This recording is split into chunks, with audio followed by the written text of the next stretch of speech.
Practices that say always think positive are useless. Desiring a positive experience itself is a negative experience. On the other hand, accepting a negative experience is a positive experience. There is no world without unhappiness. So you should quit seeking happiness all the time. 1. There is no effortless happiness. The solution for overthinking is not stopping to care for anything. On the contrary, the solution is to realize the problems and fight as much as we can against the important ones. Throughout life we will surely have something stuck in our mind and suffer. But among those, we can focus on those that are worth thinking about. Identifying what's important worth taking up space in our minds and engaging in the struggle is the first step of changing our lives. 2. Problems will always exist, focus on the solution. There is no problem-free life.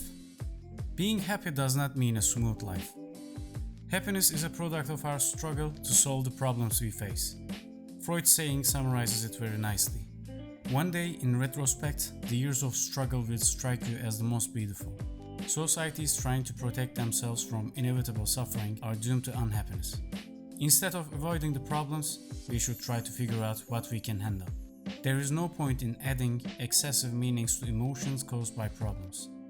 Emotions exist to protect us. Negative emotions signal us that a limit has been exceeded, either physically or psychologically. So, it's a call to take a biological action. All we have to do is choose the problems we will go through and the suffering we will face. Happiness emerges as a result of our struggle after making this choice. It determines who we are and which fight we are ready for. 3. You are not special. Accept it.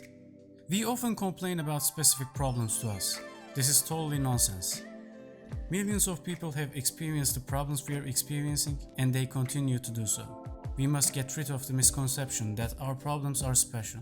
We are motivated to be exceptional at school, at work, at home. Everyone is believed to be an exception, to have the light to achieve high success in everything. But this is a huge lie. It's mathematically impossible for everyone to be above average. Although the media puts forward the best or the most extreme, most of us are actually average people. The pressure of being magnificent from our surroundings takes us to the ground, causing us to constantly doubt ourselves. Therefore, we must get rid of the illusion that we are special. Not everyone can be extraordinary, and also nobody has to be that way. Most of our life will pass in boredom and nothing significant will happen. But it's totally okay. Seriously, there is no problem with that. 4. You will suffer. Choose what's worth it. The teaching of Buddha sheds light on the realities of life. Suffering is inevitable. We must stop trying to resist it. If suffering is concerned, it's critical to ask ourselves the following question. Why am I suffering? And for what purpose? When we can ask ourselves this question, our self-awareness process begins. To do this, we need to question the following 3 layers. First layer, define your current feeling. Second layer, determine the reason for feeling this way. Third layer, question the core values that make your reasoning important. The most critical is the third layer, which is difficult to answer. Let's reinforce these 3 layers with an example. First layer, how do I feel right now? Answer, I feel unhappy. Second layer, why do I feel unhappy?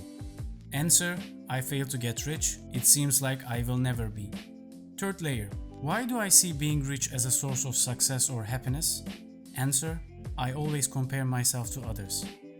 If we find out that we have such unhealthy core values, we must strive to change them. For example, honesty is a good core value because it depends on ourselves. Popularity is a bad core value because it depends on the others. External ones are beyond our control. Sometimes whatever we do, we may not get the results we want. We must definitely avoid these 4 core values. 1. Pleasure. Research shows that those who focus on superficial pleasures are more anxious, emotionally more unstable, and depressed, because pleasure is easy to achieve and easy to lose. 2. Financial success.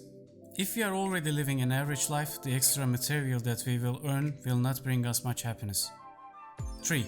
Always being right. Most of the time we are wrong. Defending ourselves in the opposite direction will tire us and take away our life energy.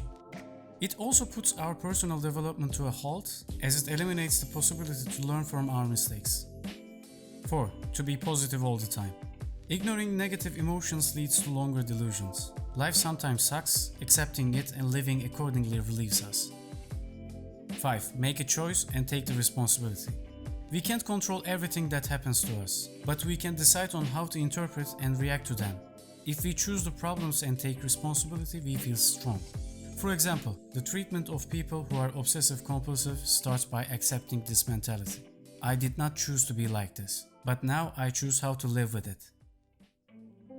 6. Accept being wrong. Our brains are meaning-loading machines. They love to make sense of meaningless things.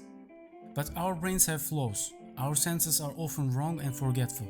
Therefore, we try to fill the logical gaps by ourselves. Our brain also tends to hold on to the concepts that we create, but to reject what's contrary. Due to this flawed structure, we must admit that we may be incorrect at times. It's good to accept to be wrong. Often it opens up new worlds and relieves us. This simple fact should shed light on us. If we had the feeling that the whole world was wrong, it's probably us who are wrong. 7. Stop fearing from failure. If someone is better than you at something, it's likely because they have failed at it more than you have. Even Michael Jordan said, "I have missed more than 9,000 shots in my career. I have lost almost 300 games. 26 times I have been trusted to take the game-winning shot and missed. I have failed over and over and over again in my life, and that's why I succeeded." Often the nature of avoiding failure brings failure and unhappiness. We must choose our suffering and learn how to deal with it. If we feel to be lost in thoughts before we do anything, we must immediately stop thinking and act. Motivation doesn't always start with inspiration and continues with movement. It's rather a cycle. So we can start the cycle by acting first, the motivation comes after. That's why our criteria for success in life should always be about action. 8. Learn to say no. Rejecting is not something that everyone can easily handle. Most of the time we get stuck in jobs, people, relationships that don't make us happy. We always think that having multiple options is the best, but it's actually not that good. Our minds are always stuck with the other options that we didn't choose. Rejecting unwanted alternatives makes us truly free. 9. Remember you will die. We always try to build a conceptual self that will live forever, as our physical self will inevitably disappear. We wish to be remembered, respected, and idolized after our physical self disappears. We try to print our name somewhere.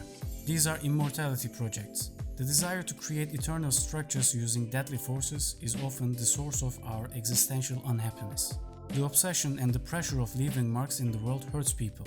Instead of pursuing these projects for true happiness, we should accept mortality. Remember, nothing can make us as alive as we feel the death. Every time we feel overwhelmed, we have to remember that we will die one day for sure. We came to the end of another book. If there is any advice you really like from the book, please write it down in the comment section. And as always, thanks for watching.